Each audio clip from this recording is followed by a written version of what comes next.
বকর তুমি আর দেরি করিও না, আখরি নবী দুনিয়ার জমিনে এসেছেন প্রায় 40 বছর হয়ে গিয়েছে। আখরি নবীর এখন সময় এসেছে। আল্লাহর নবী তিনি নবী হিসেবে এসেছেন, মানুষদেরকে প্রকাশ করার জন্য সময় এসে গিয়েছে। আবু বকর দেরি করিও না, এই 3টা কিতাবের মধ্যে তোমার নাম লেখা হয়েছে।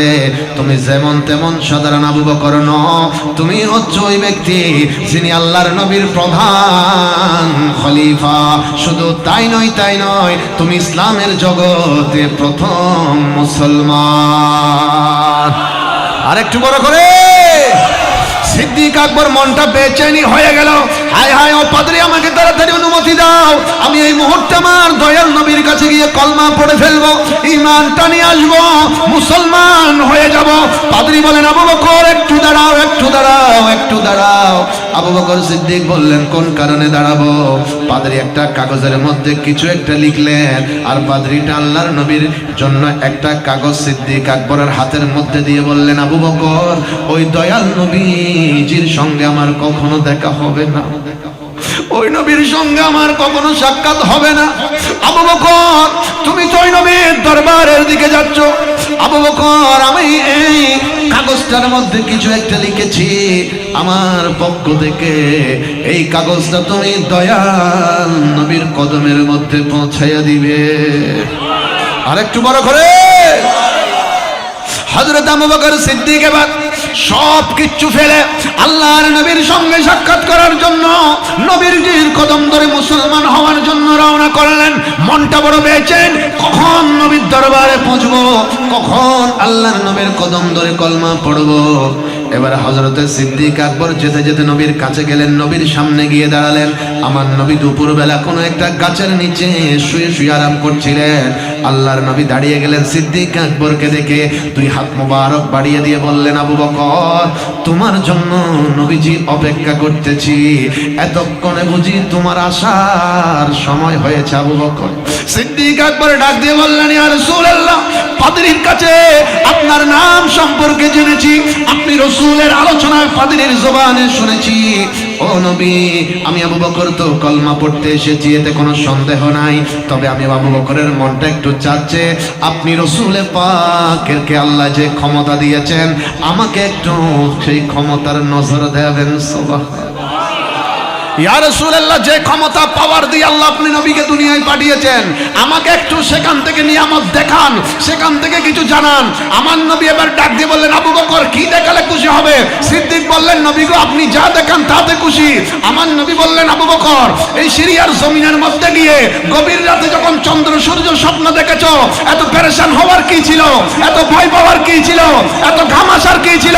সিদ্দিক আকবর বললেন ইয়া রাসূলুল্লাহ, আমি যে সিরিয়ার জমিনের মধ্যে চন্দ্র সূর্য খুলে স্বপ্ন দেখেছি, এটা তো আমি আর ওই পাদ্রী ছাড়া কেউ জানে না, আপনি কেমনে জানলেন? আমার নবী বললেন আবু বকর ওই চন্দ্র সূর্য দেখে গভীর রাতে তোমার যখন ঘুম ভেঙে গেছে, আমি মদিনার মুস্তাফা তখনও তোমার সামনে হাজির ছিলাম। বড় করে বলুন সুবহান।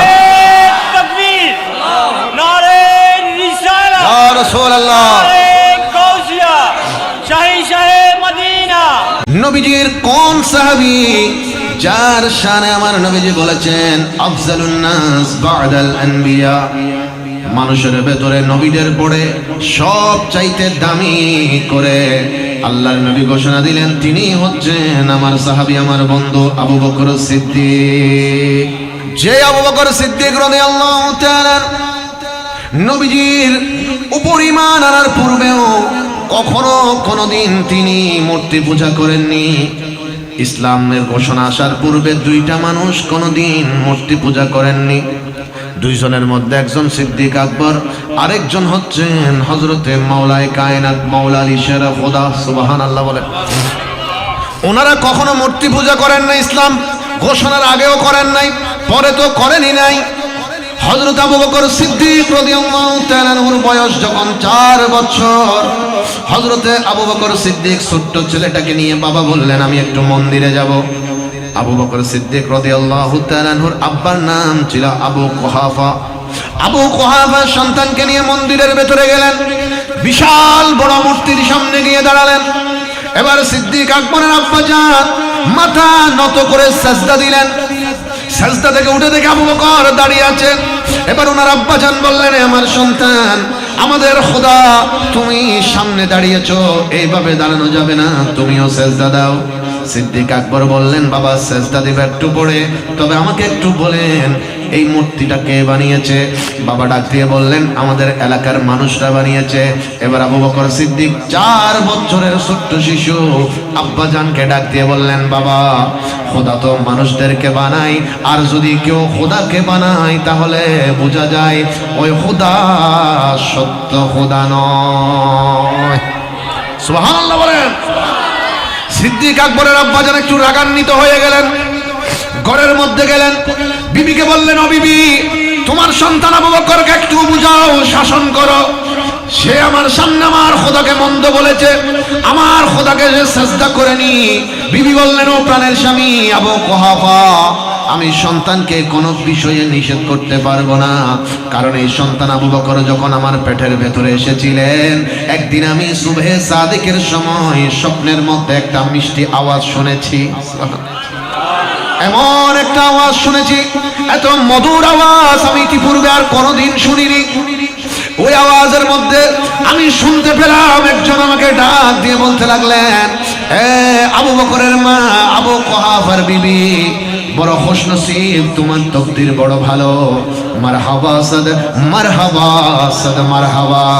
তোমার পেটের মধ্যে একজন এসেছেন এমন ব্যক্তি, যিনি আসমানের মধ্যে নাম হবে সিদ্দিক, সত্যবাদী, আর দুনিয়ার জমিনে হবে আমার মহব্বতের নবীর বন্ধু। সিদ্দিক আকবর আম্মাজান বলেন, আমি কোনো ডাক দিতে পারবো না বাচ্চাকে, কারণ এই বাচ্চা সম্পর্কে আমি বড় আতঙ্কিত আছি। কি নিয়ে? বলে এই বাচ্চা যখন আমার পেটে ছিল আমি এমন অনেক অলৌকিক ঘটনা দেখেছি, যেগুলো দেখে আমি বুঝতে পেরেছি আমার এই সন্তান কখনো মূর্তির দিকে গিয়ে মাথা নত করবে না। বড় করে বলেন সুবহানাল্লাহ। সিদ্দিক আকবর ওই দিন রাতে গিয়ে সবচাইতে বড় মূর্তি যেটা সামনে ওনাকে মাথা নত করতে বলা হয়েছে, সে মূর্তিকে যতটুকু ফেরেছে উনি একটা কোদাল দিয়ে আচ্ছা তারা যে বাড়ি দিয়েছে, বাড়ি টাড়ি দিয়ে মূর্তি ভেঙে দিছে, ভেঙে দিয়ে আরেকটা মূর্তি ফাঁসে ছিল এটার কাঁধের উপর, ওইটা ঝুলাই দিয়ে সেখান থেকে বাড়িতে চলে গেছে। সুবহানাল্লাহ। এখন এলাকার মধ্যে আতঙ্ক ছড়িয়ে পড়েছে, হায় হায় আমাদের মূর্তি ভাঙলো কে? একজনে বলে, গতকালকে আবু কুহাফার সন্তান আবু বকর এসেছে, সে আমাদের মূর্তিকে মন্দ বলেছে, যাও তাকে গিয়ে ধরে নিয়ে আসো। সে ছাড়া এই কাজ কেউ করে নাই। সবাই মিলে ধরে আনলেন সিদ্দিক আকবরকে, 4 বছরের শিশু, ছোট্ট শিশুকে ধরে আনলেন। সিদ্দিক আকবর তখন ডাক দিয়ে বললেন, আমি ভাঙি নাই, আমি তো ভাঙি নাই, যার কাঁধের উপরে আপনারা ভাঙার জিনিস দেখছেন ওনার থেকে একটু জিজ্ঞেস করেন না, উনি তো খোদা। তো খোদা যদি এমন হয় যে কি হয়েছে দেখে নাই, খোদা যদি এমন হয় নিজেকে নিজে বাঁচাতে পারে না, তো তোমরা সেই মরা খোদার কেন ইবাদত করছো? তোমরা অপেক্ষায় থাকো, সত্যিকারের খোদার পরিচয় আসবে। বড় করে বলুন সুবহানাল্লাহ। যেমন তেমন খোদাকে তোমরা মানিও না। সিদ্দিক আকবর বলছেন, মুআজ্জাজ হাজিরিন দেখেন এবার হযরতে সিদ্দিক আকবর রাদিয়াল্লাহু তাআলা আমার নবীর সঙ্গে কেমন সম্পর্ক আপনারা জানেন। শুধু দুনিয়ার জমিনের গুহার সাথী নয়, আমার নবীর সাথে সিদ্দিক আকবর ওই নুরানি রওজা শরীফের পাশের বন্ধু সাথী। সুবহানাল্লাহ। কিয়ামত পর্যন্ত এত মধুর সুন্দর মিষ্টি জায়গাটা আর কেউ পাবে না, এমন দামি হয়েছেন সিদ্দিক আকবর। আমার বাবারা দেখেন, গভীর মনোযোগ। সিদ্দিক আকবর ব্যবসা করতেন সিরিয়ার জমিনের মধ্যে, ব্যবসার জন্য চলে গেলেন সিরিয়াতে। একদিনের মধ্যে কিন্তু সিরিয়ায় পৌঁছানোর সম্ভব ছিল না।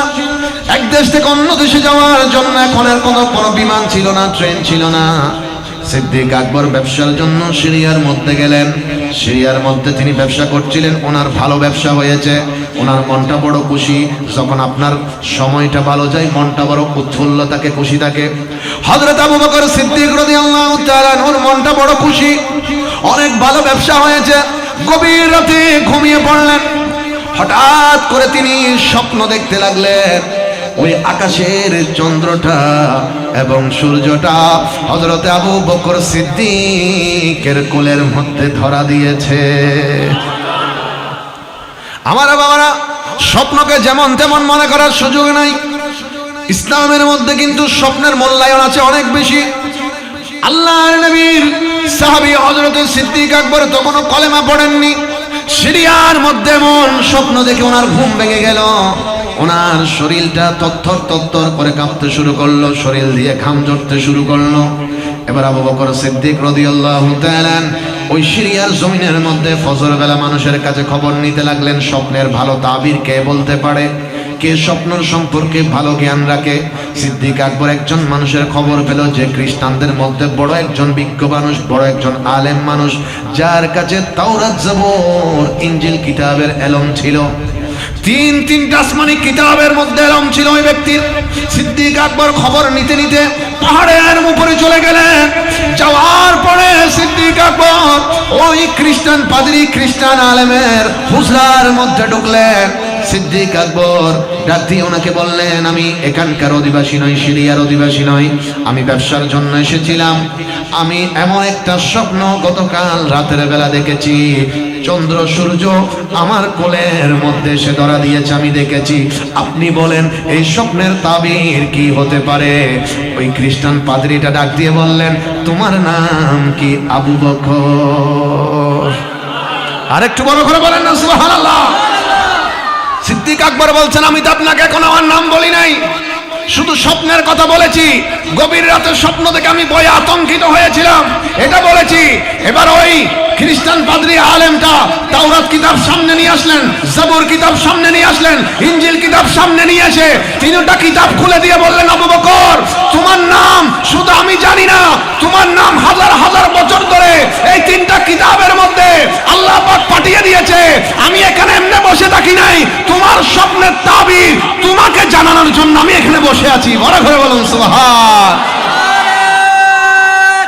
আল্লাহু আকবার।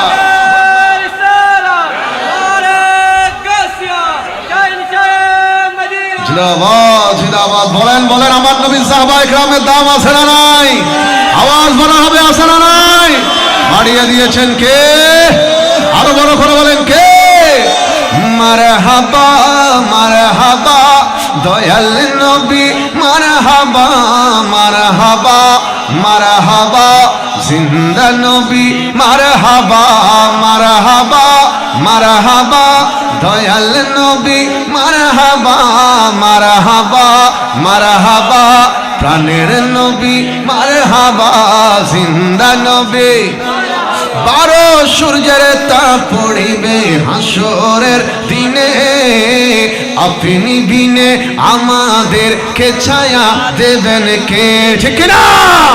উম্মতেরি কান্ডারি, উম্মতেরি কান্ডারি নবী মুস্তাফা, মারহাবা মারহাবা দয়াল নবী, মারহাবা মারহাবা মারহাবা নূর নবীজি, হা হা মারহাবা মারহাবা। সবাই মিলে একবার বলি মারহাবা। আমার বাবারা ভাইরা, সিদ্দিক আকবর কবি পাদ্রী বলতে লাগলেন, আলেম বলতে লাগলেন, আবু বকর তুমি আর দেরি করিও না, আখরি নবী দুনিয়ার জমিনে এসেছেন প্রায় 40 বছর হয়ে গিয়েছে। আখরি নবীর এখন সময় এসেছে। আল্লাহর নবী তিনি নবী হিসেবে এসেছেন, মানুষদেরকে প্রকাশ করার জন্য সময় এসে গিয়েছে। আবু বকর দেরি করিও না, এই তিনটা কিতাবের মধ্যে তোমার নাম লেখা হয়েছে। তুমি যেমন তেমন সাধারণ আবু বকর নও, তুমি হচ্ছে ওই ব্যক্তি যিনি আল্লাহর নবীর প্রধান খলিফা। শুধু তাই নয়, তাই নয়, তুমি ইসলামের জগতে প্রথম মুসলমান। আরেকটু বড় করে। সিদ্দিক আকবর মনটা বেচেনি হয়ে গেল। হায় হায়, ও পাদ্রী আমাকে তাড়াতাড়ি অনুমতি দাও, আমি এই মুহূর্তে আমার দয়াল নবীর কাছে গিয়ে কলমা পড়ে ফেলবো, ঈমানটা নিয়ে আসবো, মুসলমান হয়ে যাব। পাদ্রী বলেন, আবু বকর একটু দাঁড়াও, একটু দাঁড়াও, একটু দাঁড়াও। আবু বকর সিদ্দিক বললেন, কোন কারণে দাঁড়াবো? পাদ্রী একটা কাগজের মধ্যে কিছু একটা লিখলেন, আর পাদ্রীটা আল্লাহর নবীর জন্য একটা কাগজ সিদ্দিক আকবরের হাতের মধ্যে দিয়ে বললেন, আবু বকর ওই দয়াল নবীজির সঙ্গে আমার কখনো দেখা হবে না, ওই নবীর সঙ্গে আমার কখনো সাক্ষাৎ হবে না। আবু বকর তুমি তো ওই নবীর দরবারের দিকে যাচ্ছ। আবু বকর আমি এই কাগজটার মধ্যে কিছু একটা লিখেছি, আমার পক্ষ থেকে এই কাগজটা তুমি দয়াল নবীর কদমের মধ্যে পৌঁছাইয়া দিবে। আরেকটু বড় করে। হযরত আবু বকর সিদ্দিক এবার সব কিচ্ছু ফেলে আল্লাহর নবীর সঙ্গে সাক্ষাৎ করার জন্য, নবীর জির কদম ধরে মুসলমান হওয়ার জন্য রওনা করলেন।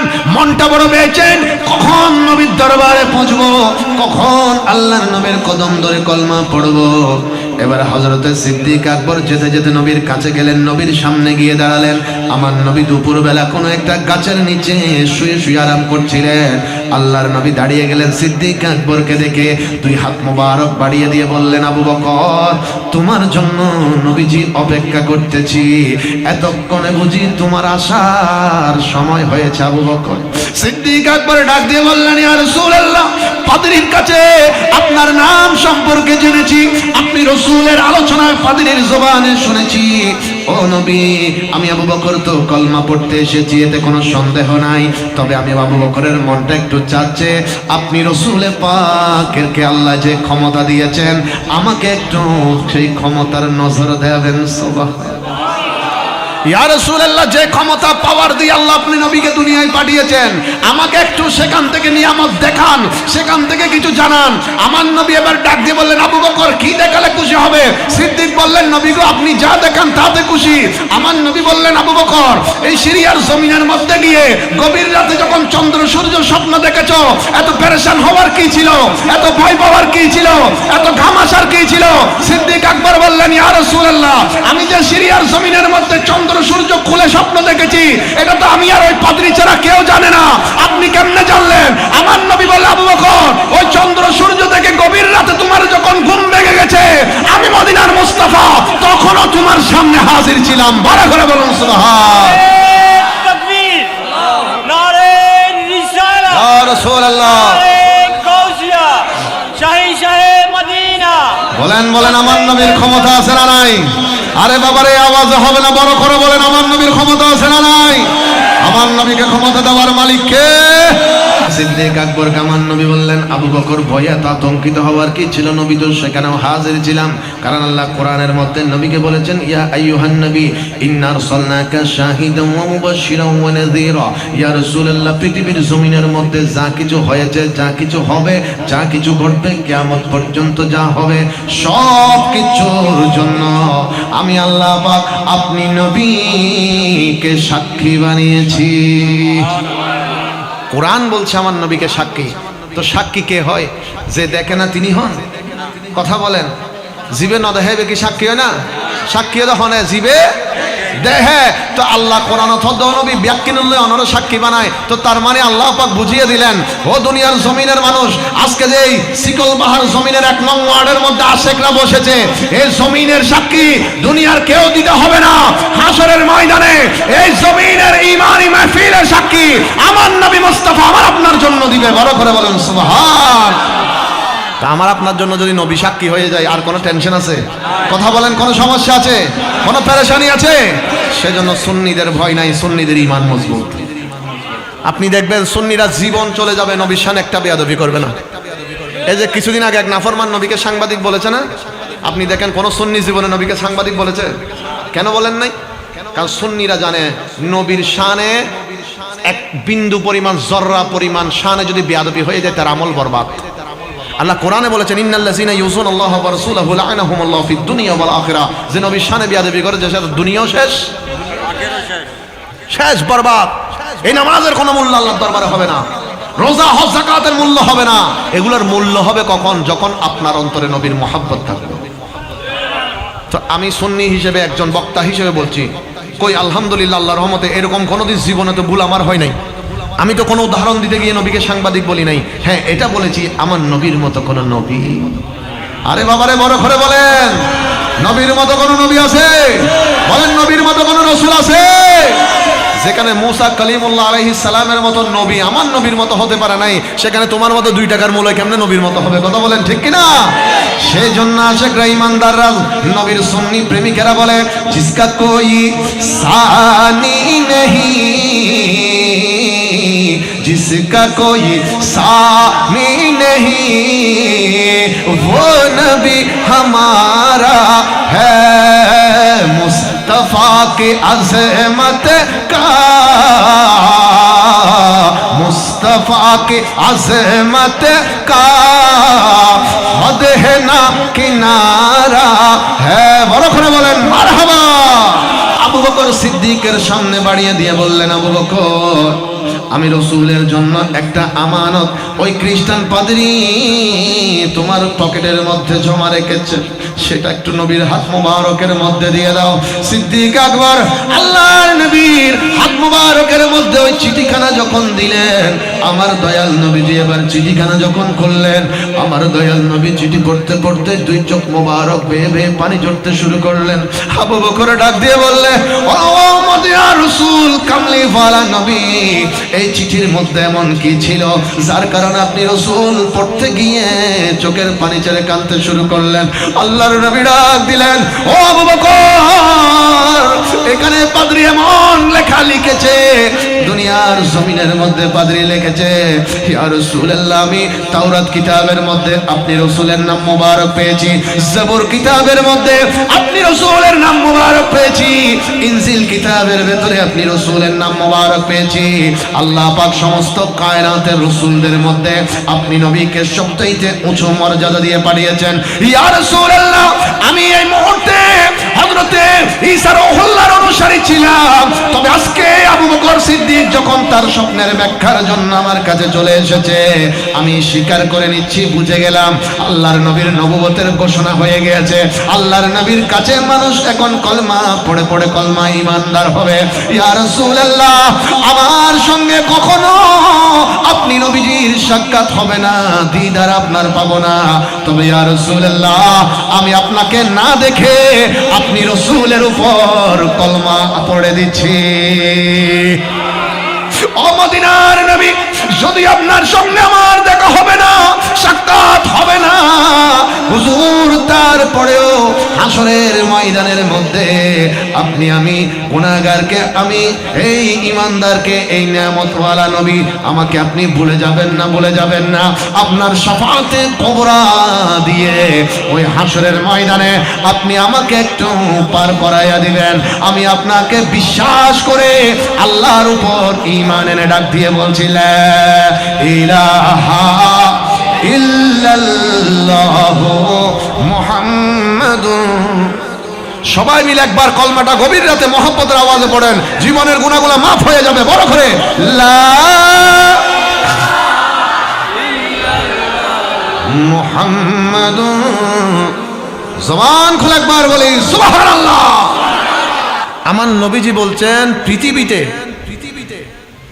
এমন একজন মানুষ এসেছে এমন একজন ব্যক্তি আছে জান্নাত আছে 8টা জান্নাতের 8টা বড় বড় দরজাগুলা যাকে ডাকবে আপনি আমাকে আমার দরজা দিয়ে ঢুকেন আপনি আমার দরজা দিয়ে ঢুকেন নবী বলছেন 8টা দরজা দিয়ে ডাকবে তিনি হচ্ছেন হযরত সিদ্দিক আকবর 8টা জান্নাতের 8টা দরজা বড় বড় বিরাট মেইন গেট এগুলা সিদ্দিক আকবরকে নিজের থেকে ডাকবে এবার আপনি চিন্তা করেন ওনার মকামটা কত বড় সুবহানাল্লাহ আমার বাবারা দেখেন মুসলমানদের সংখ্যা যখন হতে হতে 38 জন হলো 30 জন পার হয়ে আরো 8 জন বাড়লো হযরত সিদ্দিক আকবর আমার নবীজির কাছে গেলেন আর বললেন ইয়া রাসূলুল্লাহ মুসলমানদের সংখ্যা তো আস্তে আস্তে বাড়তে শুরু করেছে আপনার যদি ইজাজত হয় আমরা একটু খোলামেলা ভাবে মানুষকে ইসলামের দাওয়াত দিব এতদিন দিয়েছি চুরি করে করে গোপনে গোপনে যাতে কেউ জানতে না পারে হুজুর আপনি যদি আজকে থেকে অনুমতি দেন আমি আবু বকরের মনটা চাই একটু খোলামেলা কয়েকজনকে সঙ্গে নিয়ে আমরা ইসলামের দাওয়াত দিব আল্লাহর নবী সিদ্দিক আকবরের কোনো কথা ফেলতে পারেন না বড় মহব্বতের নবীর সাথে সম্পর্ক সিদ্দিক আকবরকে নবীজি অনুমতি দিলেন এবার আবু বকর সিদ্দিক রাদিয়াল্লাহু তাআলা আনহু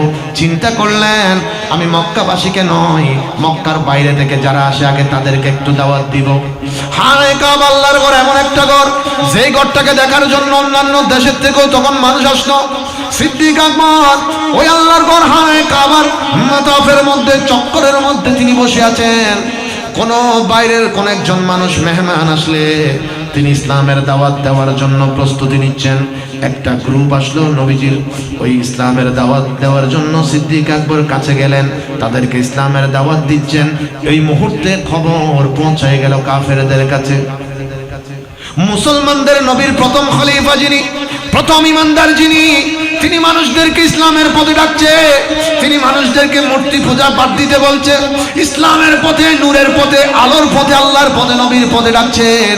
অথবা নামে একজন ব্যক্তি, তার মাথাটা বড় গরম হয়ে গেল, সে একটা লাঠি নিয়ে সিদ্দিক আকবরের সামনে চলে আসলো। সিদ্দিক আকবরকে তার শরীরের মধ্যে যত শক্তি ছিল, সিদ্দিক আকবর রাদিয়াল্লাহু তাআলা আনহুর শরীর মোবারকের মধ্যে আঘাত করতে শুরু করলো। সিদ্দিক আকবর রাদিয়াল্লাহু তাআলা আনহুকে মারতে শুরু করলো। হঠাৎ করে একটা আঘাত সিদ্দিক আকবরের কপাল মোবারকের মধ্যে লাগলো। এত জোরে আঘাত লেগেছে, ঝরঝর করে রক্ত মোবারক ঝরতে শুরু করলো। সিদ্দিক আকবর সহ্য করতে পারলেন না, বেহুশ হয়ে পড়ে গেলেন। সিদ্দিক আকবর বেহুশ হয়ে গেলেন। এবার যখন দীর্ঘক্ষণ পরে ওনার চোখটা খুলেছে, ওনার হুঁশ এসেছে, তিনি নজর দিয়ে দেখলেন ওনার ডান পাশে ওনার আব্বাজান বসা, ওনার বাম পাশে ওনার আম্মাজান বসা।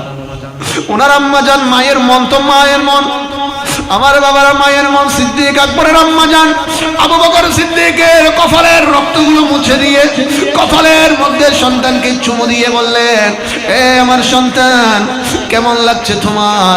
এখন শরীরের কি অবস্থা? তোমার জন্য একটা হাকিম আনতে পাঠিয়েছি, একজন কবিরাজ আনতে পাঠিয়েছি, ডাক্তার আনতে পাঠিয়েছি।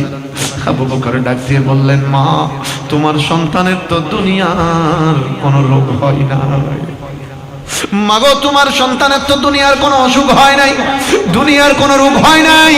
ও মা, তোমার সন্তানের তো রসুলের প্রেমের অসুখ হয়েছে, তোমার সন্তানকে কবিরাজ ঠিক করতে পারবে না। মাগো, একটু তাড়াতাড়ি বলো, আমি নিজের খবর নিতে চাই না, আমার দয়াল নবীজি কেমন আছে।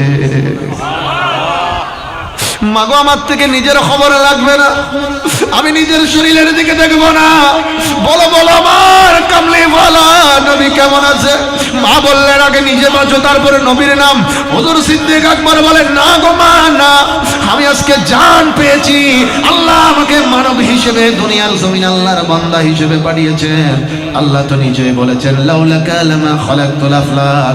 মাগো, তোমার এই সিদ্দিক আবু বকরকে তুমি পেয়েছো, এই পাওয়াটাও নবীর খাতিরে। মাগো, আমার থেকে দুনিয়ার কোনো অসুখ নাই, আমার একটা মাত্র অন্তরের রোগ আছে, এটা নবীর ভালোবাসার রোগ। বড় করে বলুন সুবহানাল্লাহ। সেজন্য আমাদের আজিজুল হক শেরে বাঙ্গালা, এখনো ওনার মাজারের উপর লেখা আছে, मैं तो बीमार नबी हूं।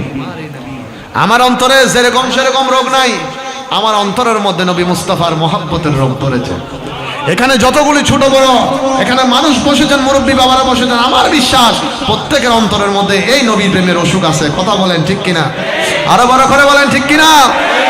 সেজন্য আশেক বড় চমৎকার করে বলে, মেরে ফিরদে लब है नबी नबी, मेरे फिरदे लब है नबी नबी, मेरा दिल मकाम हबीब है, मैं मरीज़ इश्क़ के रसूल हूँ, वो हबीब वो मेरा तबीब है,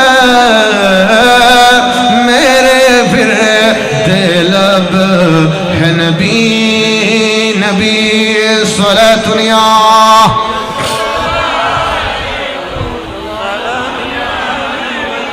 সিদ্দিক আকবর ডাক দিয়ে বললেন, মাগো, তোমার কদম ধরে বলি, আমার শরীরের মধ্যে কোনো শক্তি নাই, হাঁটার শক্তি নাই, মাগো, সামনের দিকে যাওয়ার কদম রাখার শক্তি নাই।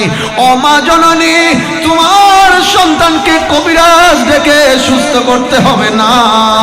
মাগো, তোমার সন্তানকে তুমি একটা বার ওই দয়াল নবীজির কদম মোবারকে নিয়ে চলো। মাগো, তোমার সন্তান যদি একটা বার আমার নবীকে দেখে, তোমার সন্তানের অসুখ ভালো হয়ে যাবে, কষ্ট দূর হয়ে যাবে। সিদ্দিক আকবরকে ওনার আব্বাজান আম্মাজান এবার দুই হাত ধরলেন, মা বাবার কাঁধের উপরে তিনি হাত দিলেন, হাঁটতে হাঁটতে নবীর দরবারে গেলেন। আল্লাহর নবী আবু বকর সিদ্দিকের জন্য হুজরা শরীফের বাইরে আসলেন। নবীজি দুই হাত মুবারক ডান দিক করে বাড়িয়ে দিলেন।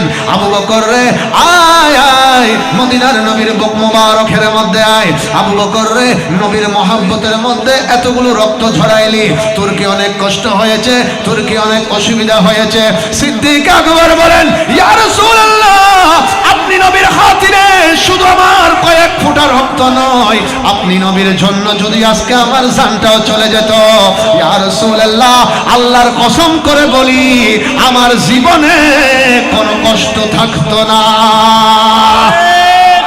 আল্লাহু আকবার।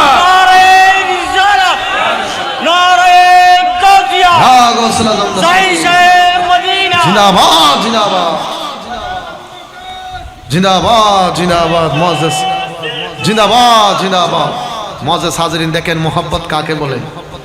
বললেন হুজুর জান চলে গেলেও চলে যেত, তারপরেও কোনো কষ্ট, এটার নাম ঈমান, ইশকে রাসূল। সুবহানাল্লাহ।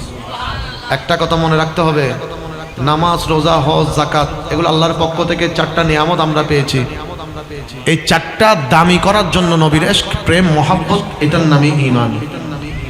যার মধ্যে ইশকে রাসূল, নবীর প্রেম আছে, তার নামাজটা দামি। যার অন্তরে নবীর প্রতি ভালোবাসা আছে, তার রোজা, হজ, যাকাত দামি।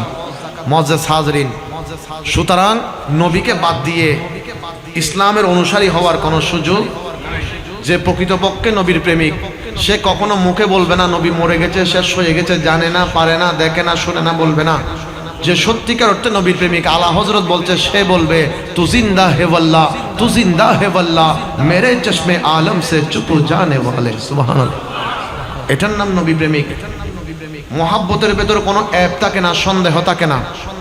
সিদ্দিক আকবর রাদিয়াল্লাহু তাআলা আমার নবীর সঙ্গে ইসলামের ঝান্ডা হাতের মধ্যে নিয়ে একে একে আস্তে আস্তে সবাই যখন মুসলমান হতে শুরু করেছেন, মুআজ্জিজ হাজিরিন, একদিন হঠাৎ করে মদিনার রাসূল বললেন, আবু বকর, ইসলামের জন্য আল্লাহর রাস্তায় যদি আল্লাহর কখনো হুকুম হয়, নবীর সঙ্গে তোমাকে হিজরত করে এই মক্কা শরীফ থেকে মদিনাতুল মুনাওয়ারার দিকে রওনা করতে হবে। সুবহানাল্লাহ। আপনারা জানেন আমার নবীজি যেদিন হিজরত করছেন, 50 জন যুবক নবীর হুজরা মুবারক ঘিরে ধরেছেন। প্রত্যেকের হাতে তলোয়ার, প্রত্যেকের হাতে যুদ্ধের এক একটা জিনিস। তারা 50 জন যুবক সুযোগ পেলে নবীকে মেরে ফেলবে। বলেন হেফাজতের মালিককে? আল্লাহ যাকে হেফাজত করেন, দুনিয়ার কেউ মারার ক্ষমতা আছে? নাই। মুআজ্জিজ হাজিরিন, আল্লাহ পাক আয়াত নাজিল করলেন, হুজুর আপনার থেকে অবশ্যই এই মুহূর্তে মক্কাতুল মুকাররমা, নিজের মাতৃভূমি ছেড়ে মদিনার দিকে হিজরত করতে হবে। সুবহানাল্লাহ বলেন। রাত তখন অত্যন্ত গভীর রাত। আমার নবীজি হযরতে মাওলাই কায়নাত শাহিন শাহ ভেলায়েত মাওলা আলীকে বললেন, আলী তুমি আসো, রসুলের পাকের কিছু আমানত হাতের মধ্যে আছে। কারণ কাফেররাও নবীকে আল আমিন, বিশ্বাসী বলে নবীর কাছে আমানত রাখত। সুবহানাল্লাহ বলবেন না? এমন বিশ্বাসী আমার নবীকে তারা করত। আমার নবী বললেন, আমানতগুলো তুমি পৌঁছাই দিবে, কয়েকদিন পর তুমি মদিনার দিকে রওনা করবে। মাওলা আলীর হাতে বুঝাইয়া দিলেন। নবী বললেন, আলী তুমি রসুলে পাকের বিছনা মোবারকের মধ্যে শুয়ে পড়ো, গদি মোবারকে শুয়ে পড়ো। মাওলা আলী বলছেন, নবী যাচ্ছেন, রওনা করছেন, বের হবেন ঘর থেকে। আমি একটু চিন্তিত হলাম, নবী কেমনে 50 জনের ভেতর থেকে বের হবে? 50 জনে তো ঘরের সামনে দাঁড়িয়ে আছে। একজনের চোখ পাকি দেওয়া যায়, 2 জনের চোখ পাকি দেওয়া যায়, 5 জনের চোখ পাকি দেওয়া যায়, কিন্তু বাকি 45 জনের চোখ নবী কেমনে ফাঁকি দিবে? আল্লাহ আয়াত নাজিল করে দিলেন, ইয়া রাসূলুল্লাহ আপনি হাতের মুবারকের মধ্যে কিছু বালি নিয়ে নেন, বালিগুলো ছুঁড়ে মারেন। আল্লাহ বললেন, হুজুর সেদিন রাতে, হিজরতের রাতে আপনি বালি ছুঁড়ে মারেন নাই, সেগুলো আমি আল্লাহর কুদরতের হাত মুবারকে মেরেছিলাম। কোরআনের ভেতরে আল্লাহ নবীর হাতকে নিজের কুদরতের হাত বলতেছেন। এটাকে কেউ শিরিক বলবে? তো শিরিক বললে ফতোয়া আল্লাহর কাছে চলে যাবে। মুআজ্জিজ হাজিরিন, দেখেন কত দামি সেই নবী। এবার নবীজি ছুঁড়ে মারলেন, প্রত্যেকের চোখে চোখে গিয়ে পৌঁছালো। এক কথাটা বুঝেন, প্রত্যেকের চোখে চোখে গিয়ে পৌঁছালো। কেউ অন্ধ হয় নাই। ওতবা সাইবাকে দেখে, সাইবা ওতবাকে দেখে, আবু জাহেল আবুল আহাবকে দেখে, আবুল আহাব আবু জাহেলকে দেখে, তারা 50 জন একে অন্যকে দেখে। কেউ অন্ধ হয় নাই, একে অন্যকে দেখে, কিন্তু তাদের সামনে দিয়ে নবী চলে যাচ্ছে, কেউ নবীকে দেখে না, কেউ নবীকে দেখে না। মাওলা আলী শের খোদা বলছেন, 50 জনের ভেতর দিয়ে তারা চলে যাচ্ছে, আমি একটু চিন্তিত হলাম কোন আমার নবীর অসুবিধা হচ্ছে কিনা। বলে আমি জানালাটা একটু ফাঁক করে দেখলাম আমার নবী 50 জনের সামনে দিয়ে চলে যাচ্ছে, কেউ নবীকে দেখতে পাচ্ছে না, কিন্তু আমি মওলা আলী আমার নবীকে দেখতেছি। সুবহানাল্লাহ। কি বুঝলেন? ওই কবরের ভেতরেও প্রত্যেকের কবরে নবী আসবে। মা কুনতা তাকুলু ফি হক্কে হাজার রজুল যখন বলবে নবী প্রত্যেকের কবরে আসবে, কিন্তু সবাই নবীকে দেখবে না। যার অন্তরে নবী প্রেম আছে, যে দুনিয়াতে নূর নবী মেনে কবরে গিয়েছে, তার কবরটা নূরের নবীর আলোতে আলোকিত হয়ে যাবে।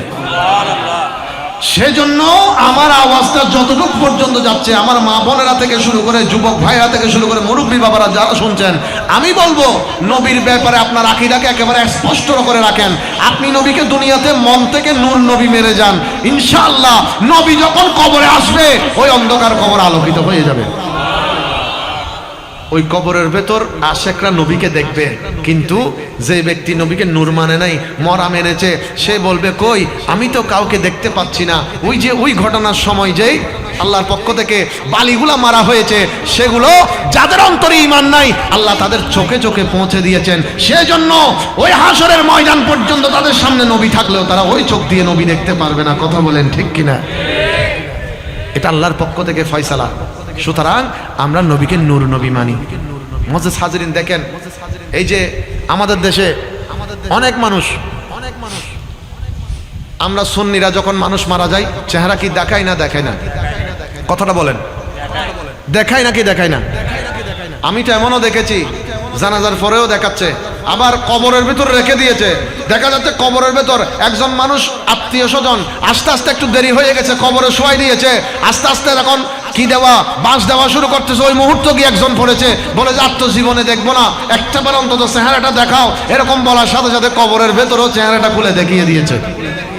সুন্নিরা হদ্দে দেখন যাইবো দেখন যাইবো দেখন যাইবো, ওই তারা হদ্দে দেখন যাইতো না দেখন যাইতো না।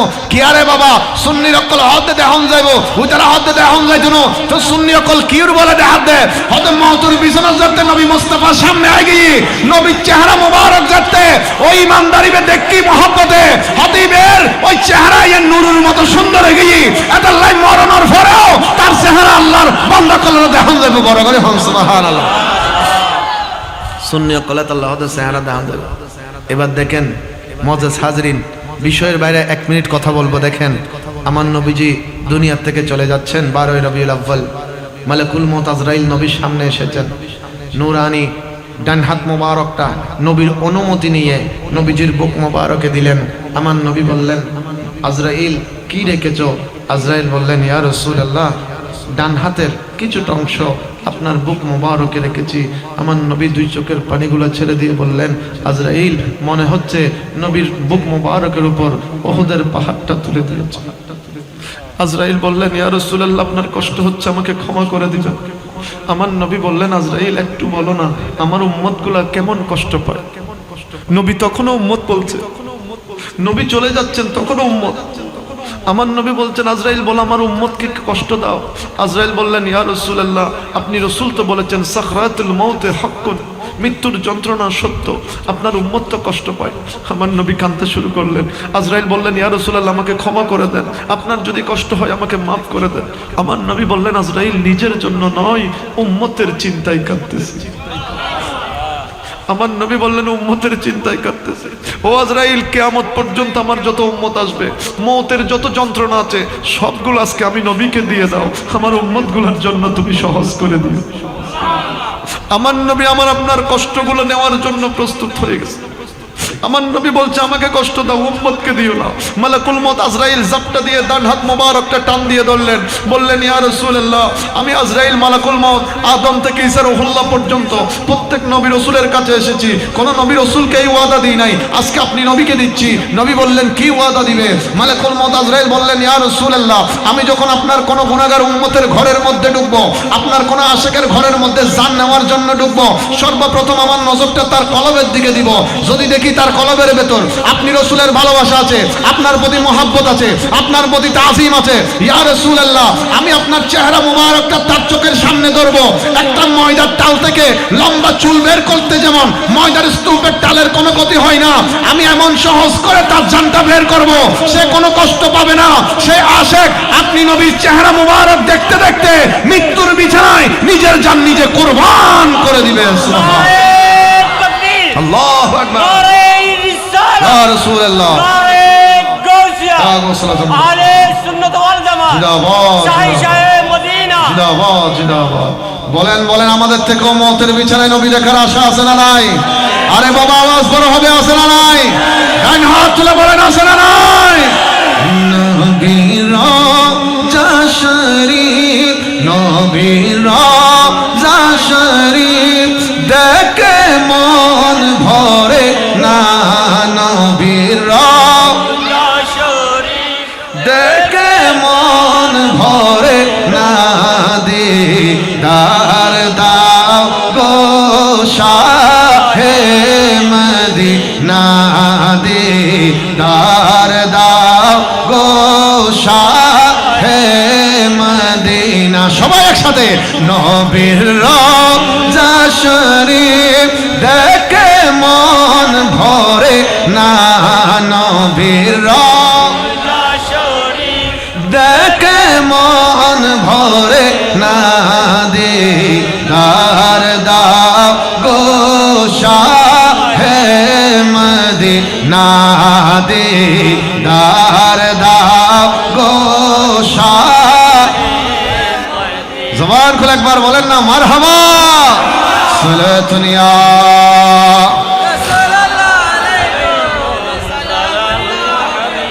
صلاة يا رسول الله عليكم السلام يا আল্লাহর নবী কামলিওয়ালা নবী এবার রওনা করলেন। যেতে যেতে আল্লাহর নবীর হুজরা মুবারক থেকে আল্লাহর নবীর গোলাম হযরত সিদ্দিক আকবরের ঘরে যেতে হেঁটে যদি যেতে যাই কমপক্ষে 5টা মিনিট সময় লাগে। মিসফালার জমিনের মধ্যে সিদ্দিক আকবরের যে বাড়িটা ছিল এখনো পর্যন্ত সেটা একটা মসজিদ হয়ে আছে, কারণ আল্লাহর নবী প্রমাণ করে দিয়েছে যেই ব্যক্তি নবীর বিপক্ষে যায়, আবু জাহেল নবীর বিপক্ষে ছিল, আবু জাহেল মরার পরে তার ঘরটা বর্তমানে বাথরুম হয়ে গিয়েছে। সিদ্দিক আকবর নবীর প্রেমিক ছিল, তাই আবু বকর সিদ্দিকের ঘর দুনিয়ার থেকে যাওয়ার পরে আল্লাহর ঘর মসজিদ হয়ে গিয়েছে। তাহলে কি বোঝা যায় নবীওয়ালা হয়ে মানুষের দাম কমে না বাড়ে? বড় করে বলেন কমে না বাড়ে? বাড়িয়ে দেওয়ার মালিক আল্লাহর নবী। আবু বকর সিদ্দিকের ঘরের মধ্যে গেলেন, খুবই গোপনে আস্তে আস্তে করে গেলেন যাতে নবী যাওয়ার সংবাদটা কেউ না জানে। আল্লাহর নবী গেলেন, ছোট্ট করে কয়েকটা শব্দ দরজার মধ্যে আঘাত করলেন, একেবারে ছোট্ট করে আঘাত করলেন যাতে কেউ শুনতে না পারে, যাতে কেউ বুঝতে না পারে। ছোট্ট করে ডাক দিলেন, আবু বকর করে ডাক দিলেন, ছোট্ট সুরে ডাক দিলেন, আবু বকর। এই কথাটা বলতে দেরি লব্বাইক ইয়া রাসূলুল্লাহ বলে আবু বকর সিদ্দিক একটা সেকেন্ড সময় না নিয়ে দরজা খুলে দিলেন। আরেকটু বড় করে আল্লাহর নবী বললেন, আবু বকর এমন গভীর রাতে নবীজি এসেছি, মানুষ যখন ঘুমিয়ে পড়ে অনেকক্ষণ ধরে মানুষটাকে ডাকতে হয়। আবু বকর অনেকক্ষণ সময় নিয়ে ডাকার পরে মানুষ ঘুম থেকে ওঠে, তোমার বিছানা থেকে ঘুম থেকে উঠে এই দরজা পর্যন্ত এসে দরজা খুলতে তো কিছুক্ষণ সময়ের প্রয়োজন ছিল। আবু বকর কিছুক্ষণ সময় তো লাগে নাই, মুহূর্তের ভেতরে তুমি লাব্বাইক ইয়া রাসূলুল্লাহ বলে কেমনে দরজা খুলে দিলে? আবু বকর সিদ্দিক ডাক দিয়ে বললেন, ইয়া রাসূলুল্লাহ আপনি নবী আমাকে হিজরতের কথা বলেছেন, হুজুর কিন্তু বলেননি কোন বছর করতে হবে, কোন মাসে করতে হবে, কি রাতের বেলায় করবেন না দিনের বেলায় করবেন, না সন্ধ্যা বেলায় করবেন, না ফজর বেলা করবেন, কি গ্রীষ্মকালে করবেন না গরমকালে করবেন না শীতকালে করবেন? হুজুর আপনি কিছুই তো বলেননি। তাই সেদিন থেকে প্রায় দীর্ঘ 6 মাস পার হয়ে গেছে আপনি এই কথাটা আমাকে বলেছেন। আমি যখন ঘরের মধ্যে চলে আসি আল্লাহর নবীর দরবারে যতক্ষণ থাকি ততক্ষণ তো শান্ত থাকি। ও মদিনার রাসূল, আমি যখন আমার ঘরের মধ্যে আসি গভীর রাতে আমার পিঠ আর দেওয়ালে আমার ওই বিছানার সঙ্গে লাগাতে পারি না। হুজুর মনে মনে বলতে থাকি কখন আমার দয়াল নবী এসে আমাকে ডাক দেয়, কখন আল্লাহর হুকুম হয় আর কখন নবী হুজরা মোবারক থেকে বের হয়ে পড়ে।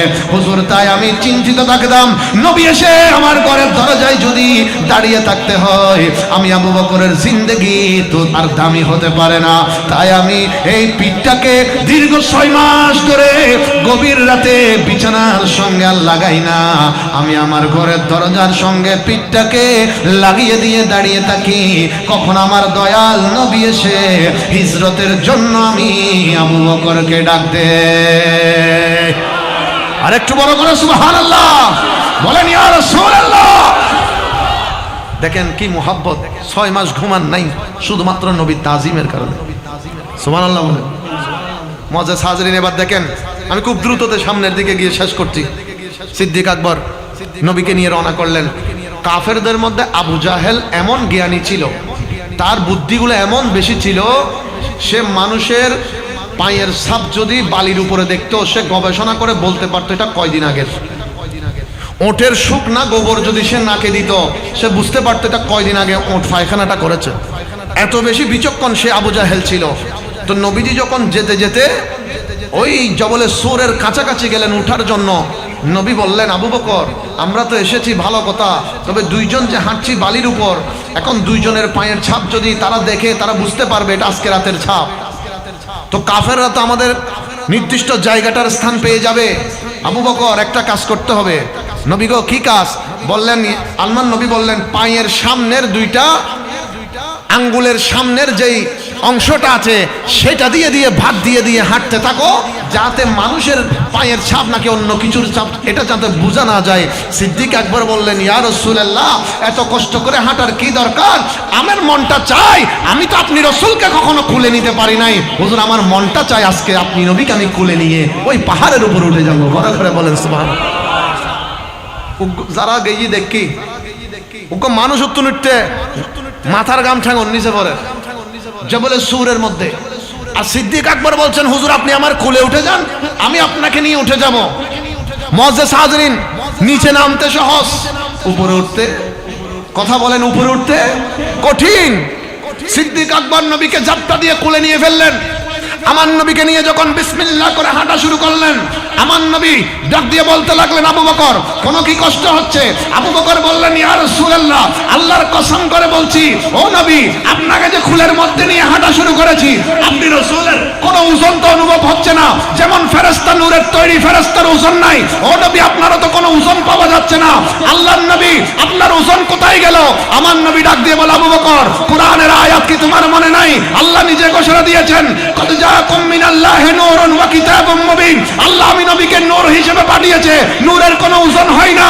আবু বকর বললেন ইয়া রাসূলুল্লাহ আপনি সত্য বলেছেন, নূরের কোনো ওজন নাই। ও নবী আপনাকে যখন খুলে নিলাম আমার মনে হচ্ছে ফেরেশতারা আমি আবু বকরকে খুলে নিয়ে পাহাড়ে তুলে দিচ্ছে। বড় করে বলুন সুবহানাল্লাহ।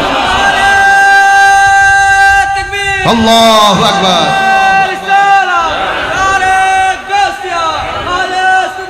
আল্লাহর নবীকে নিয়ে সিদ্দিক আকবর যখন জবলে সূরের মধ্যে উঠলেন দেখতে পেলেন ভিতরে একটা গুহার মতো দেখা যায়। সিদ্দিক বললেন ইয়া রাসূলুল্লাহ গুহার ভিতরে যদি কোনো জীবজন্তু থাকতে পারে তাই আমি আবু বকর আগে ঢুকবো। সিদ্দিক আকবর ভিতরে ঢুকলেন, ঢোকার পরে নজর দিয়ে দেখেন ছোট্ট ছোট্ট কতগুলি গর্ত দেখা যায় যেগুলো সাপের গর্ত বলে আমরা চিনি। সিদ্দিক আকবর আল্লাহ রাসূলকে বললেন ইয়া রাসূলুল্লাহ আপনি একটু অপেক্ষা করেন, আমি আগে গর্তগুলোকে একটু ভরাট করে দিই। সিদ্দিক আকবর নিজের শরীরের জামাগুলোকে টুকরো টুকরো করতে করতে এক একটা সাপের গর্তগুলোকে তিনি ভরাট করতে লাগলেন। যাই হোক আপনারা জানেন একটা গর্ত বাকি আছে।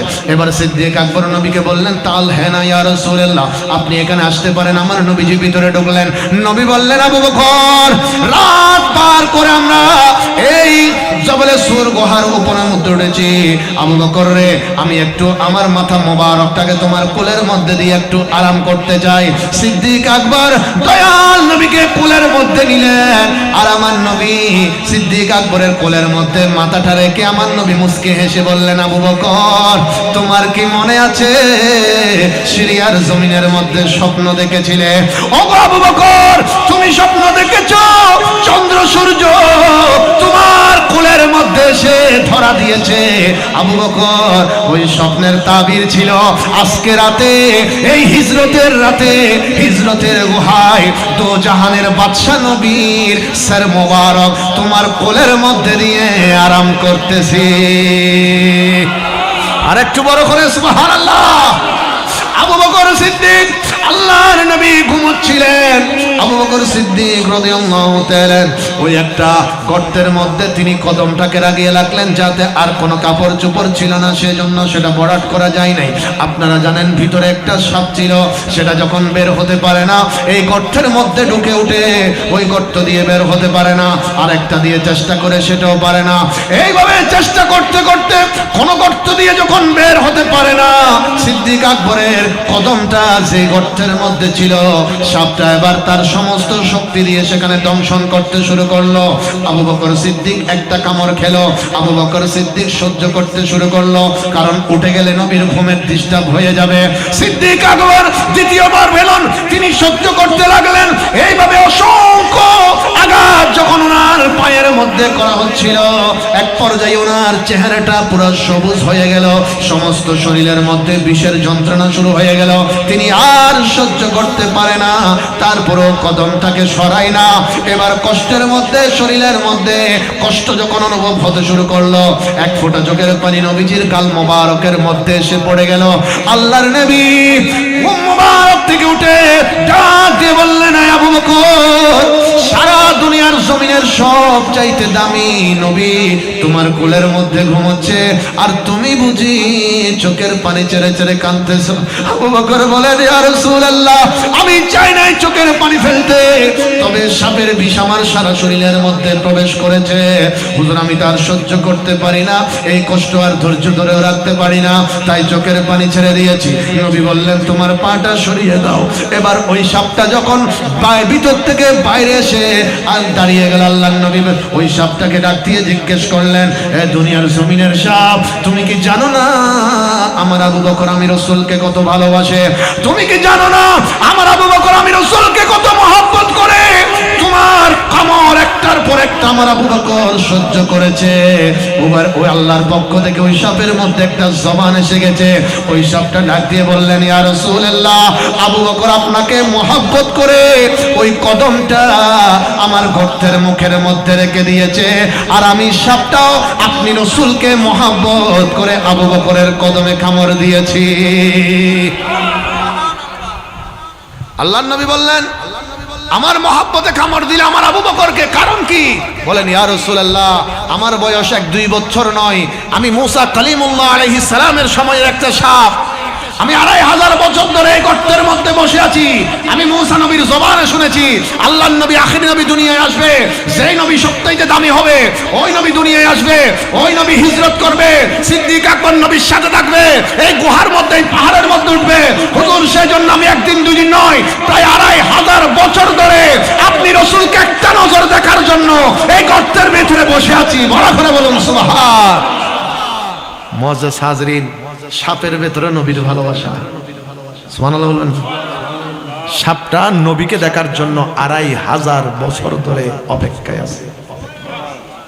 আমার নবীকে মন ভরে সাপটা দেখলেন, নবী থুতু মোবারক নিয়ে সিদ্দিক আকবরের পায়ের মধ্যে মালিশ করে দিলেন, সঙ্গে সঙ্গে থুতু মোবারকের পাওয়ারে সিদ্দিক আকবর সুস্থ হয়ে গেলেন। আরেকটু বড় করে বলেন সুবহানাল্লাহ। সেজন্য নোয়াখালীতে একটা নাত বানাইছে কত সুন্দর করে, মাশাআল্লাহ অনেক সুন্দর। মুআজ্জাজ হাজরিন, আবু বকর সিদ্দিকের হাফে কামড়াইছে, আঙ্গ নবীর থুতু দি ভালা হয়ে গেছে। কথা বলেন ঠিক কিনা? নবীর থুতু মোবারক লাগতে দেরি হয়েছে, সুস্থ হতে দেরি হয় নাই। মুআজ্জাজ হাজরিন, তিনি হচ্ছেন আমার ওই নবী। দেখেন আমি আপনি যদি কাউকে মুখের থেকে একটু থুতু নিয়ে যদি জোর করে কারো গায়ে লাগাই দিন, মানুষটার যার গায়ে লাগাবো সে কি খুশি হবে না রাগ করবে? রাগ আসবে না? আসবে। কারণ আমার আপনার থুতুর মধ্যে গন্ধ আছে, বাস আছে, খুশবু নাই। তবে নবীজির থুতু মোবারক মেশক আম্বরের চাইতে খুশবু। বলেন এগুলো কি কি চা?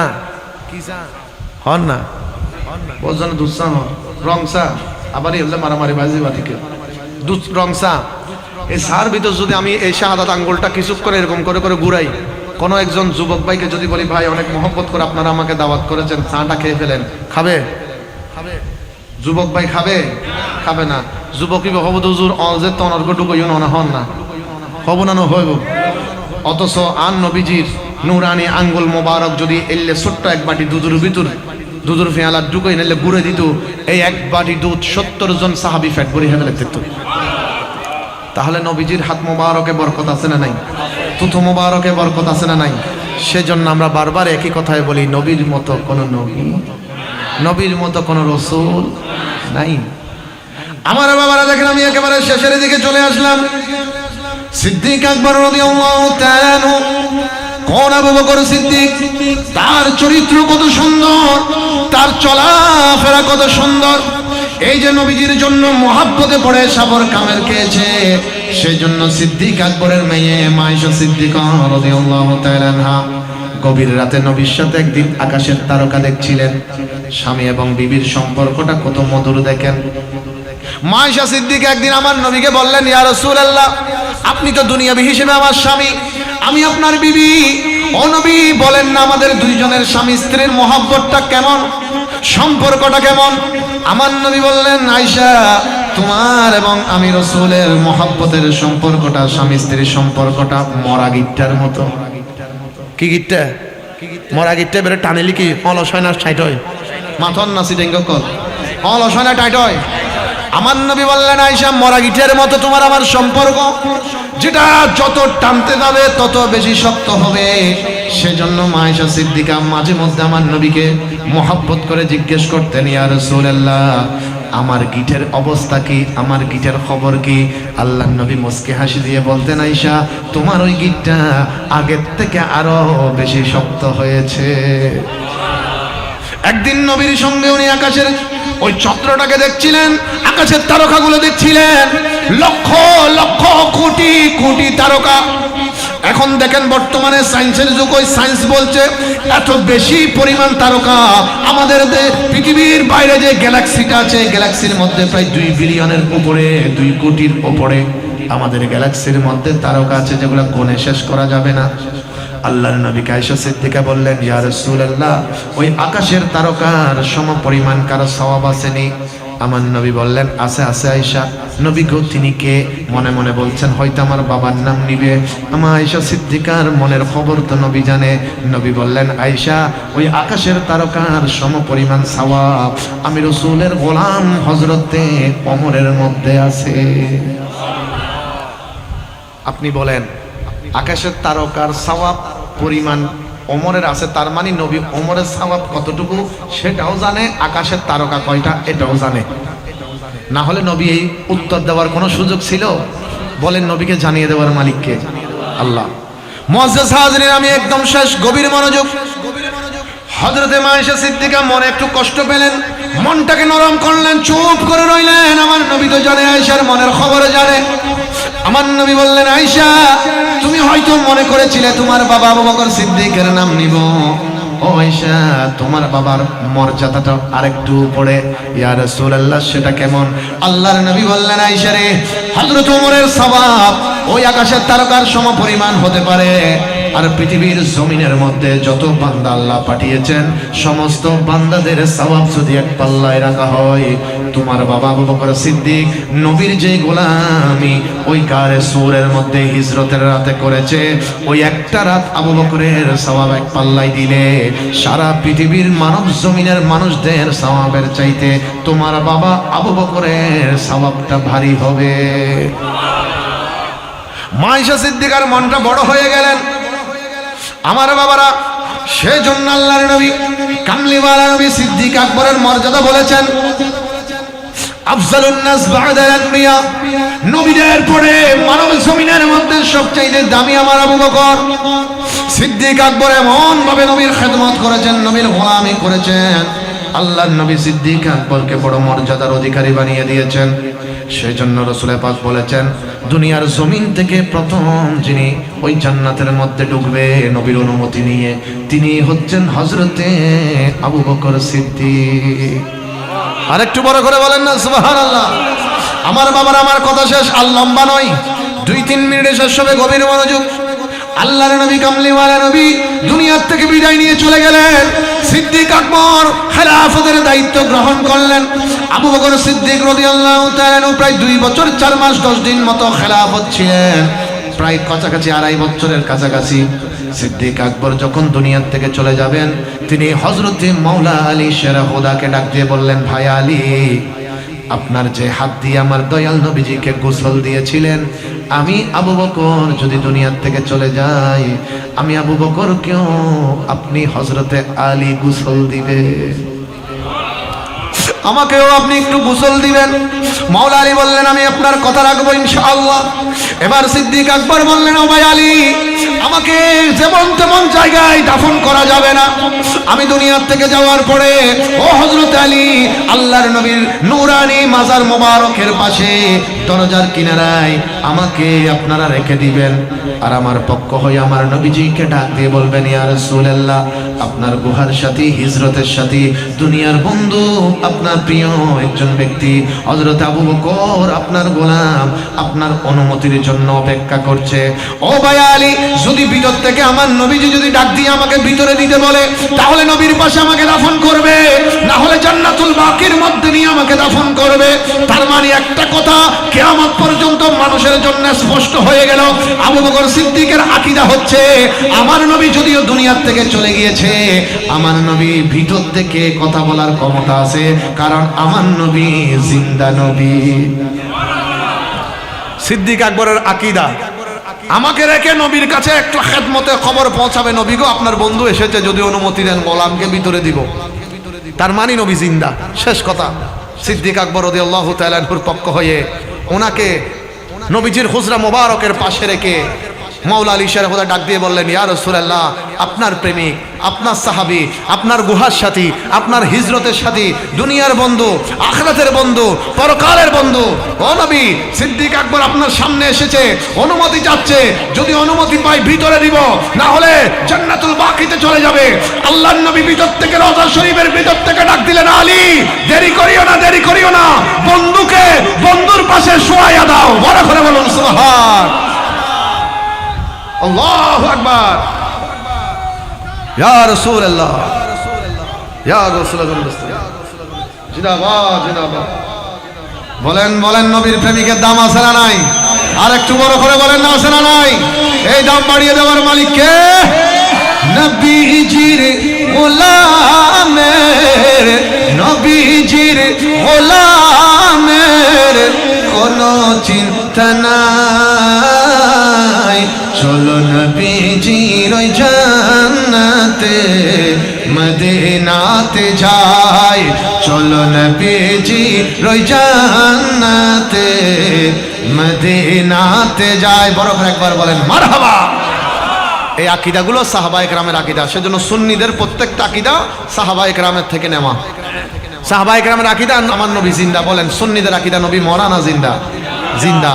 সেজন্য নবীজি বলেছেন, আসহাবি কান্নুজুম বিআইয়িহিম ইক্তাদাইতুম ইক্তাদাইতুম, আমার সাহাবায়ে কেরাম আকাশের তারকার মতো, যারা তাদেরকে অনুসরণ করবে মরতে দেরি হবে, জান্নাতে যেতে দেরি হবে না। সুবহানাল্লাহ বলেন। আল্লাহ পাক আমাদেরকে নবী রাসূলদের পরে সাহাবায়ে কেরামদের অনুসরণ করে দুনিয়াতে চলার আল্লাহ তৌফিক দান করুন। আর একটু বড় করে বলেন, আর একটু মহব্বতে বলেন, আল্লাহ পাক আমাদের হাজিরিকে কবুল করুন। আর মহব্বতে বলেন।